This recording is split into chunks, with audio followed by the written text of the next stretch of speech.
Bonjour à tous et bienvenue sur le plateau de Bonjour chez vous pour cette dernière émission de la semaine spéciale coronavirus. Aujourd'hui, nous allons parler des églises fermées. Ne laissez pas votre foi faiblir pendant cette période. Bonjour à tous. Bonjour Evelyne. Donc nous aussi, au Canada, on n'est pas épargnés. Les églises sont fermées depuis la semaine dernière et on vit notre foi à la maison. On vit nos cultes en direct, en live stream pour ceux qui ont la chance d'avoir des églises qui diffusent en direct. Et aujourd'hui, on va parler de ça, justement, de ce sujet qui est plus que d'actualité, de comment on peut vivre notre foi à la maison. On n'a plus ces temps en église, ces temps de louange, ces temps où on a notre pasteur qui nous exhorte, qui nous encourage, qui nous nourrit pour la semaine. Pour certains, c'était peut-être leur seul vrai moment spirituel de la semaine. L'église est fermée. Comment faire pour garder vraiment une foi qui est en pleine forme, qui est authentique et puis qui va porter du fruit? Parce qu'en plus, on est attaqué par toutes sortes de peurs et autres informations. Donc, c'est le moment, en tant que chrétien, de fortifier notre foi. Et alléluia, le confinement fait que les gens ont encore plus de temps pour prier, pour lire la parole. Donc, on va en parler tout au long de cette émission. Et Omer, tu vas répondre à une... non, pas Omer, c'est pas vrai, c'est toi, Gwen, qui va répondre à une question. Pareil. Dans Pasteur, j'ai une question. Non, ce n'est pas pareil. Omer est sur ma gauche, Gwen est sur ma droite, c'est totalement différent. Gwen, une question de Faustin d'Algérie. C'est ça, on va répondre à cette question. Comment vivre sa foi dans un pays où c'est compliqué? Voilà, où je ne peux pas aller à l'église. Non, j'ai changé un peu. T'as changé la question. J'aimais pas ta question, donc je l'ai changée. Faustin nous disait que c'était dans un pays où on ne peut pas aller à l'église, c'est en ça. tout cas. Mais c'est une question qui est pour nous d'actualité, mais c'est momentané. Mais pour certains qui nous suivent, c'est peut-être leur quotidien. Donc tu vas pouvoir répondre à cette question tout à l'heure. Et Nadine, je l'ai dit hier, on va un peu rendre service aux parents dans la rubrique Culture et Médias. Oui, chers parents, nous venons à votre rescousse alors que vous avez des enfants à la maison. Les écoles sont fermées aussi. Alors on va présenter quelques petits outils, quelques petites choses qu'on peut faire à la maison avec nos enfants pour les occuper pendant ce temps à la maison. Exactement, avec des choses qui vont faire du bien à leur esprit aussi. Oui, #confiné pour prier. C'est Jérémy qui l'a lancé, tu ne te l'approprieras pas. Non, du tout. Ok, on va commencer tout de suite cette émission avec toi, Omer, dans la pensée du jour. Oui, alors, donc, nos églises sont fermées et il y a une phrase que Dieu m'a donnée. Si les portes de l'église sont fermées, les portes du ciel, elles ne sont pas fermées. Hébreux, chapitre 4, le verset 16, nous dit de nous approcher du trône de la grâce et non des portes de l'église, afin d'être secourus dans tous nos besoins. Et c'est tout à fait normal, lorsque les portes de l'église sont fermées, qu'on perde ses repères. Et qu'on se demande, parce qu'on perd l'aspect de la communion, de voir nos frères et sœurs. Et c'est ce qu'a vécu certaines personnes comme Jean-Baptiste dans la prison. Il a demandé est-ce que Jésus est vraiment le Christ. Il y a un doute qui s'installe lorsqu'on perd cette connexion-là. Lorsque les temps difficiles arrivent, Gédéon a demandé si Dieu est Dieu, pourquoi est-ce que ça arrive? Et plusieurs se posent la question, si Dieu est Dieu, pourquoi le corona arrive alors peut-être qu'ils voient des pertes d'emploi en train d'arriver? C'est le sujet de beaucoup d'inquiétudes et en tant que chrétiens, il est important que nous puissions apprendre à réagir. Et pour apprendre à réagir, c'est comme dans tout sport, il y a des bases, des techniques de base qu'il faut avoir. La première base qu'on doit savoir, c'est que Dieu est avec nous. Dieu ne nous abandonne pas. Dans Matthieu, chapitre 28, verset 20, Jésus a dit « Je suis avec vous jusqu'à la fin du monde ». Est-ce qu'on est à la fin du monde? Pas encore. Ça veut dire que Dieu est avec nous. Dieu ne nous abandonne pas. Ça doit être la base de tout raisonnement d'enfant de Dieu. Dieu est amour. Et je le répète, au travers de cette situation, Dieu est amour, Dieu nous aime et Dieu n'abandonne pas ses enfants. Il est avec nous et il sera toujours avec nous. Alors, il est important d'apprendre pendant cette période de crise, de pandémie, à ne pas magnifier la pandémie. La pandémie n'est pas Dieu, c'est Jésus qui est Seigneur, qui est assis sur le trône. Et après que la pandémie passe, il sera encore là. Eh bien, il faut prier davantage pendant cette période-là. La Bible dit que lorsqu'on a décrété que Daniel, un moratoire sur la prière, mais Daniel était dans sa chambre, 3 fois par jour, il priait. Il faut prier avec vos frères au téléphone, prier avec vos frères en ligne, trouver des moyens de prier. La technologie est là pour que nous puissions l'utiliser à bon escient, que nous puissions prier. Ensuite de cela, le côté le plus important, c'est que plusieurs personnes ont perdu la foi, plusieurs personnes sont découragées, désemparées. Ben, vous qui êtes un chrétien mature, devenez un modèle pour les autres. Encouragez ceux qui sont faibles, recherchez ceux qu'on n'a pas encore, ceux qu'on n'a pas entendus, encouragez les jeunes chrétiens. La Bible dit dans 1 Thessaloniciens, chapitre 1, le verset 7, et Paul parle de l'église des Thessaloniciens en disant « En sorte que vous êtes devenus un modèle pour tous les croyants de la Macédonie et l'Achaïe. » C'est que Dieu veut dans cette crise, c'est que nous puissions nous soutenir les uns les autres et que nous puissions devenir, ceux qui sont forts, nourrissent la foi des autres pour que nous puissions devenir des modèles imitables, que les chrétiens expérimentés, les chrétiens matures, deviennent des modèles pour les autres. Et je termine avec Romains chapitre 8, le verset 38 et 39 qui se fie bien à nos circonstances actuelles où Paul dit « Car j'ai l'assurance que ni la mort, ni la vie, ni les anges, ni les dominations, ni les choses présentes, ni les choses à venir, ni les puissances, ni les hauteurs, ni la hauteur, ni la profondeur, ni aucune créature, j'aimerais dire aucun virus, ne pourra me séparer de l'amour de Dieu manifesté en Christ. » Si tout devait s'écrouler aujourd'hui, l'amour de Dieu sera la seule chose qui me maintiendra debout. Vraiment que Dieu puisse nous encourager mutuellement. Amen. Merci Omer. Tu es toi-même pasteur et en ce moment, tu as dû toi aussi fermer les portes de l'église et décider de faire des cultes en live. Donc tu parles de quelque chose que tu connais et on a beaucoup de pasteurs qui passent par cette crise et qui ont dû s'adapter un petit peu à la dernière minute. Parce que, en tant que pasteur, vous restez les bergers du troupeau. Et il y a un souci, c'est que les membres de l'Église ne doivent pas perdre la foi pendant cette période, ne doivent pas se relâcher. Il y a des nouveaux convertis qui sont dans l'Église. Peut-être certains avaient accepté le Seigneur la semaine d'avant. Et là, il n'y a plus d'Église. Et il y a des solutions. Il faut absolument qu'on puisse prendre soin de ces personnes. Et Nadine, en tant que chrétien plus mature, est-ce qu'on peut faire quelque chose pour aider les plus jeunes dans la foi ? Oui, tout à fait, parce que l'Église est fermée, mais comme Omer a dit, c'est que le ciel n'est pas fermé.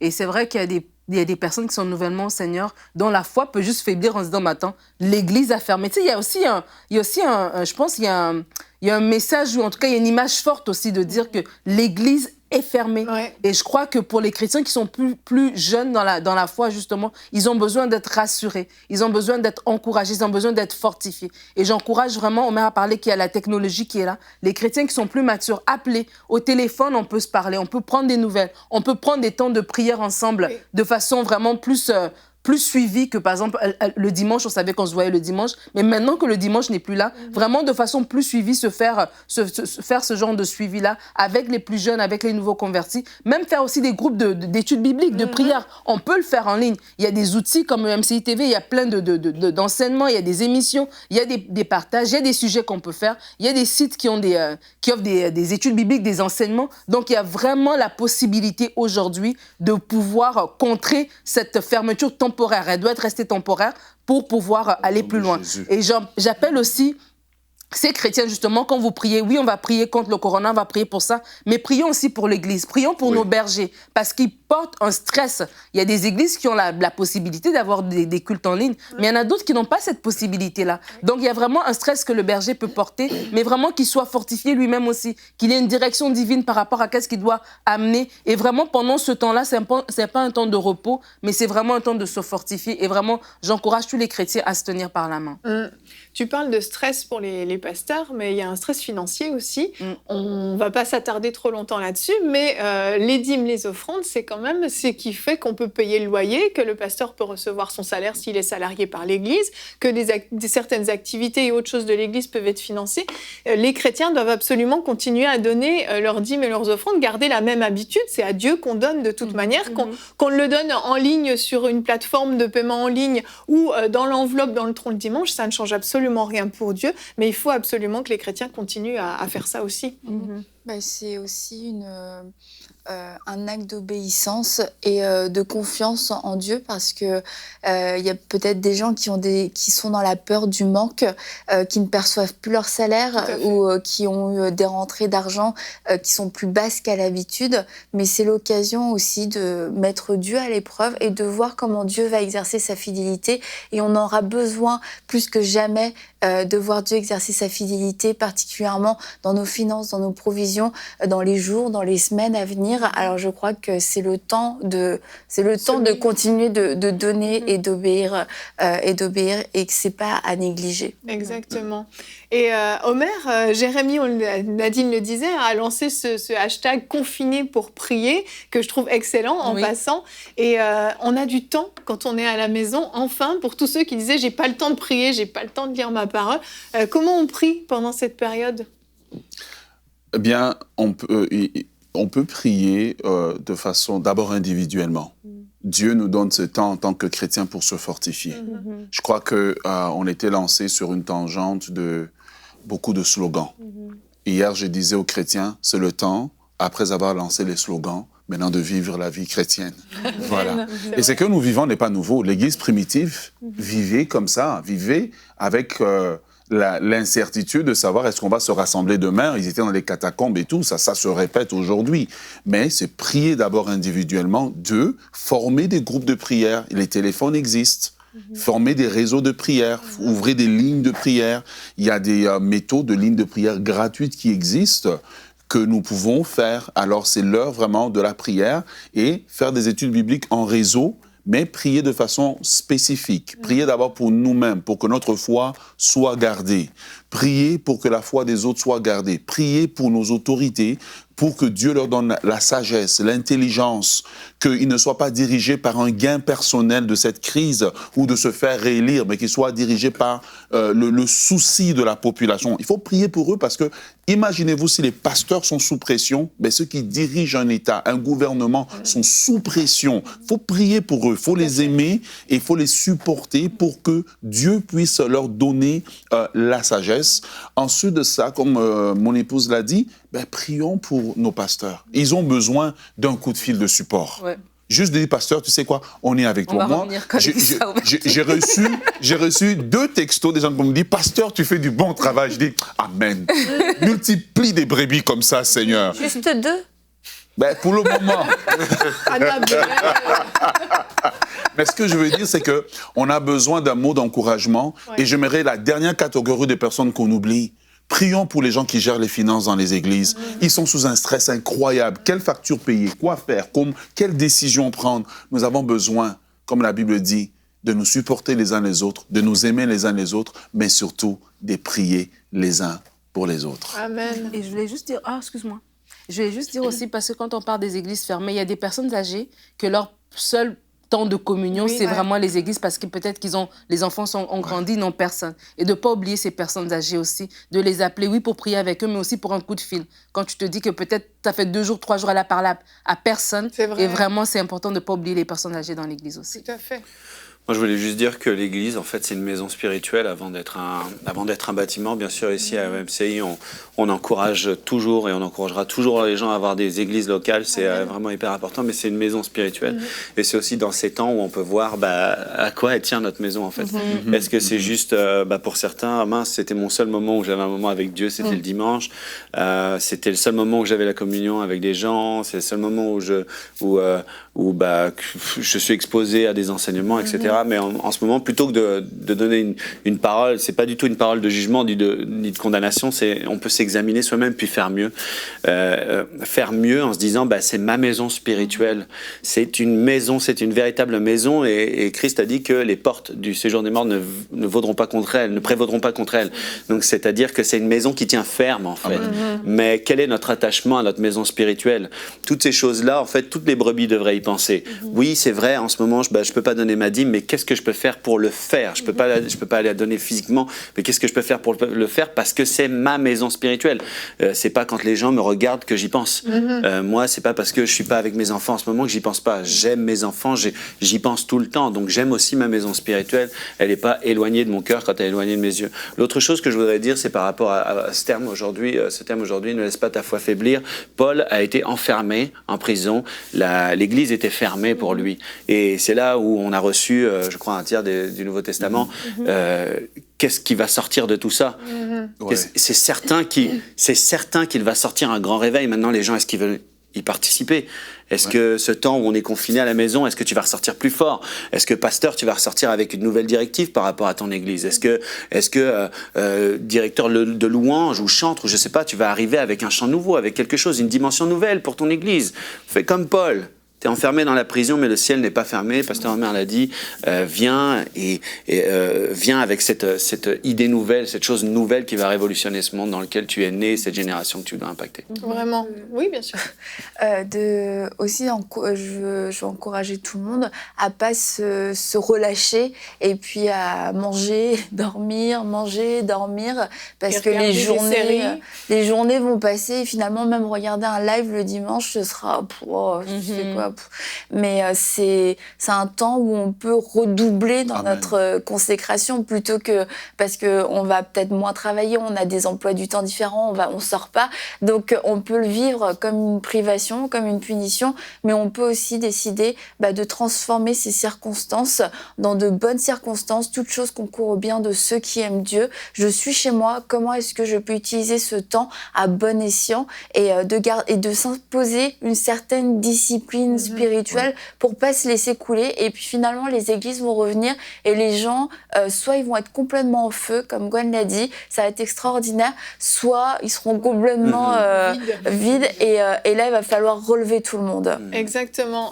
La Bible dit, si tu te laisses abattre au jour de l'adversité, ta force est bien peu de choses. C'est dans Proverbe 24:10, je vous invite à le lire à la maison, à méditer sur ça, parce qu'en fait, c'est vraiment le moment, dans cette période d'adversité, justement, qu'on est en train de traverser, on va voir en fait ce qu'il y a au fond des cœurs, on va voir la foi des gens, et honnêtement, à la maison, je veux vraiment vous encourager, laissez votre pyjama de côté pour la semaine, prenez du temps, vous pouvez faire un temps de jeûne et prière si vous le voulez. Oui, vous avez vos enfants à la maison, mais ça vous empêche pas de prier, ça vous empêche pas.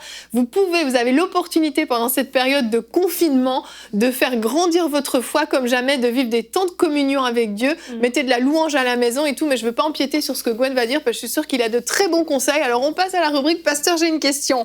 Gwen, donc je l'ai dit au début d'émission, Faustin en Algérie, puis on sait en Algérie, les églises qui se ferment, etc. C'est très compliqué, donc il nous parle d'expérience. Faustin, il nous demande comment vivre ma foi dans un pays où je ne peux pas aller à l'église.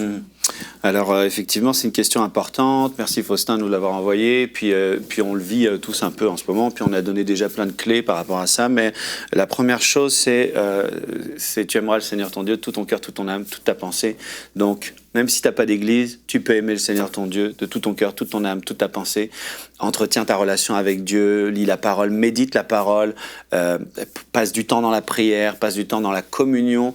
Je crois qu'on est dans des temps où on revient à cette communion avec Jésus-Christ, vraiment une communion avec le Seigneur, où on va vivre des temps où on va même sentir sa présence tangible autour de nous. Notre foyer va être rempli de sa présence et pas uniquement juste à lire le livre. Donc entretenir sa relation, une véritable relation avec Dieu, ça c'est déjà un moyen de vivre sa foi. La deuxième chose, c'est que tu aimeras donc le Seigneur ton Dieu de tout ton cœur, toute ton âme, toute ta pensée et ton prochain comme toi-même. La deuxième chose que je dirais, c'est tu dois briller dans ton entourage. Parce qu'il est question de ton prochain, en fait. Il n'est pas question d'un frère et d'une sœur de l'Église, il est question de ton prochain. Donc, briller dans ton entourage, c'est pas uniquement annoncer la bonne nouvelle, c'est être un exemple par ce que tu es. Il dit dans Matthieu 5:16 que votre lumière luise ainsi devant les hommes afin qu'ils voient vos bonnes œuvres et que quoi? Quel est le résultat? Qu'ils glorifient votre Père qui est dans les cieux. Ce sera le résultat. quand on est une personne, une lumière qui se balade dans la génération dans laquelle on est, dans un pays où on peut même pas aller à l'église, où on n'a pas d'église locale autour de nous, ils vont glorifier le Père parce qu'ils vont dire il se passe quelque chose de spécial chez cette personne-là. L'autre chose, c'est qu'on peut suivre un culte en direct. Effectivement, aujourd'hui, on a cette grâce d'avoir plusieurs cultes en direct. On peut suivre les cultes de plusieurs églises, mais aussi on peut être attaché de cœur à une église, avoir l'ADN d'une église, pas seulement juste consommer des messages, etc. Mais on peut être de loin parce qu'on n'a pas d'église locale. On peut être attaché à l'ADN d'une église et même donner notre dîme dans cette église. On connaît des témoignages, on a des témoignages de personnes qui se retrouvaient sans église à un moment. C'était des situations compliquées et vraiment, c'était des personnes qui avaient un bon cœur, qui voulaient aller à l'église. Et en fait, ils ont trouvé une église donc en ligne parce qu'ils n'y étaient pas. Puis ils ont commencé à semer dans le ministère. Ils ont eu aussi des contacts avec les personnes du ministère parce que c'était leur maison spirituelle en fait. C'est ça, parce qu'ils n'avaient pas d'autre choix. C'est ça, ils n'avaient pas d'autre choix. Donc aujourd'hui, vous pouvez prier aussi le Saint-Esprit, demander au Saint-Esprit de vous donner plutôt que de choisir un culte et un autre. Peut-être que vous allez avoir une maison spirituelle là en ligne, c'est possible. Aussi cultiver les émissions qui vous édifient. EMCI, c'est vraiment fait pour ça. Donc laissez allumer tous les jours, vous allez être bénis à chaque moment de la journée. Et annoncer l'évangile aussi avec sagesse, annoncer l'évangile avec prudence dans un pays où vous ne pouvez pas forcément aller à l'église, etc. Faites-le avec prudence. Pourquoi ? Parce que c'est préférable que vous soyez vivant. Effectivement. C'est ce que va dire Paul. Il va dire c'est mieux pour moi que je reste pour l'édification de votre foi. Donc c'est préférable de rester vivant. Donc annoncez l'évangile autant que vous le pouvez avec sagesse et avec révélation.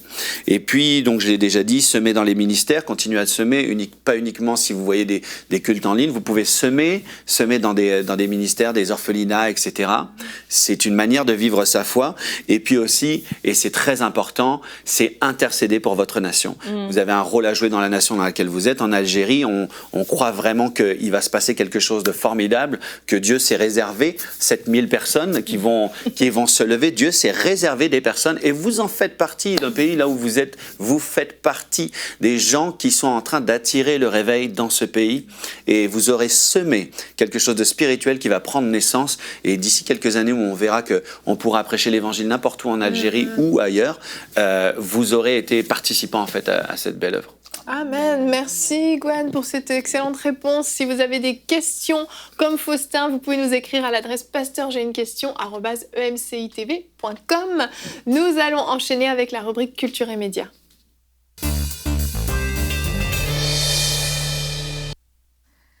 Oui, Yveline, aujourd'hui, je vais présenter des ressources pour les parents alors qu'ils sont à la maison avec leurs petits bouts de chou qui n'ont pas d'école. Et les enfants sont peut-être contents la première journée. Des fois, peut-être les 2 premières journées ont bien passé. La 3e journée, là, au bout, ça fait 1 semaine et demie, 2 semaines, ça commence à bien faire. Donc, il faut avoir des stratégies, chers parents, pour occuper ce temps-là. Et Gwen a dit que Dieu s'est réservé un reste, s'est réservé ces 7000 personnes. Et ce reste, c'est aussi nous, en tant que parents dans la maison, de transmettre la foi à nos enfants. Parce qu'on est vraiment dans des temps compliqués aujourd'hui, mais on ne sait pas demain. Et vraiment, c'est dès l'enfance, c'est à la maison que l'enfant reçoit cet enseignement, c'est ce dépôt. Et des fois, on se confie à l'église. Aujourd'hui, on parle des églises fermées. Et peut-être en tant que parent, vous vous êtes lavé les mains et c'est l'école du dimanche qui portait la foi de vos enfants. Mais maintenant que vous êtes à la maison avec eux, c'est l'opportunité de reprendre votre rôle. C'est à vous de transmettre la foi à vos enfants. Amen. Donc, voilà, ceci étant dit, je vous présente quelques ressources. La première, c'est la grande aventure de la Bible en BD. Toutes les ressources dont je vous parle sont sur emciboutique.com, donc vous pouvez commander et vous faire livrer, donc il n'y a même pas besoin de sortir. Et donc, la grande aventure, c'est plus pour des enfants, je dirais des ados, parce que c'est des bandes dessinées, c'est quand même bien élaboré les dessins. Je fais attention avec mon micro. Et donc, c'est juste une bande dessinée en fait. Donc, c'est plusieurs histoires de la Bible et puis l'enfant peut lire. C'est très très bien fait, des beaux dessins. C'est vraiment des très belles bandes dessinées avec des histoires marquantes de quand Jésus dit « Qui suis-je ?» lorsqu'il y a la transfiguration. Ça parle de l'Ancien Testament au Nouveau. Donc, c'est assez complet. Donc, voilà. Il y a une deuxième ressource ici. Je médite avec ma Bible. Donc, un petit livret, c'est plus pour, je dirais, des enfants qui savent lire toujours. Mais même s'ils ne savent pas lire, ils peuvent, comme c'est écrit quand même, des parents peuvent lire parce que c'est assez simple. Tu vois, là, le dessin est quand même là pour attiser l'imagination de l'enfant et avec l'histoire qui est là. Donc, encore une fois, c'est des histoires quand même assez principales de la Bible, que ce soit Adam et Ève dans le jardin, Daniel, David et Goliath, voilà, toutes ces histoires-là, aider le bon samaritain. Donc, toutes ces histoires-là, ce que j'aime bien, c'est qu'au début, il y a des versets, donc des petits versets qu'on peut apprendre. On a parlé de l'importance de la parole de Dieu. Oui. Donc, ces petits versets-là que l'enfant peut apprendre pendant ce temps où est-ce qu'il est à la maison. On peut réciter, on peut apprendre par cœur. J'ai perdu ma page, mais c'est quelque part ici. Je ne la trouve plus, c'est pas grave. On peut, voilà. Donc, voilà, par exemple, Jésus lui dit « Je suis la résurrection et la vie. Celui qui croit en moi vivra même s'il meurt. » Ça, c'est un bon verset que l'enfant peut apprendre par cœur pendant ce temps ici. Et à la fin, comme j'ai dit, c'est un livre de méditation. Donc, à la fin, il y a un petit journal avec des questions. Donc, toi, tu peux poser la question à ton enfant, il te répond et tu peux écrire. Et c'est aussi, même aussi en tant que parent, de faire aussi des réflexions. Donc, ça, c'est la deuxième ressource. La troisième ressource, c'est des jeux de cartes, des jeux des 7 familles. Donc, c'est un jeu de cartes apparemment assez populaire que tout le monde comprend. Donc, je n'ai pas besoin de vous l'expliquer. Nadine ne connaît pas le jeu des 7 familles. Je ne connais pas les jeux de 7 familles, non. C'est un grand classique comme je sais Uno pas. ou Uno, je sais jouer. Je sais jouer à Inter. Pour jouer. Et donc, bref, vous comprenez le jeu de 7 familles. Ça aussi, ça prend des enfants qui lisent, par exemple, parce qu'il faut lire les familles ici. C'est ça, c'est pour les enfants qui savent déjà lire, que sinon, ça ne marchera pas bien. Voilà. Donc, c'est dans l'Ancien et dans le Nouveau Testament. Encore, c'est un jeu de cartes, mais que les enfants peuvent jouer. Et aussi, j'aimerais rappeler qu'on avait présenté il y a quelques temps, ou peut-être il y a 1 an et demi, peut-être, je dis quelques temps, mais ça fait très longtemps. On l'avait présenté un jour. Des jeux de cartes de Philippe Boulanger, je crois, qu'on avait... En tout cas, des jeux de cartes, oui, si vous allez sur emci.com, mctv.com, dans les coups de cœur de l'année passée, les coups de cœur MCI. Non, mais sur emctv.com, vous allez trouver l'émission. Et là, vous allez savoir de quoi je parle. C'était des jeux de cartes avec... où est-ce que il y avait le personnage et puis tu pouvais deviner. Tu te souviens? Tout à fait. Donc, si vous allez là, ça, c'est un bon... Boulanger sur les cartes. C'était pas Philippe Boulanger. C'était pas lui. C'était pas lui. Je sais pas pourquoi j'ai son nom dans la tête. Bref, ce jeu-là était très bien aussi. Ça, c'est aussi un truc à rajouter. Et une dernière chose, j'ai regardé un live de Priscilla Scherer que j'aime bien.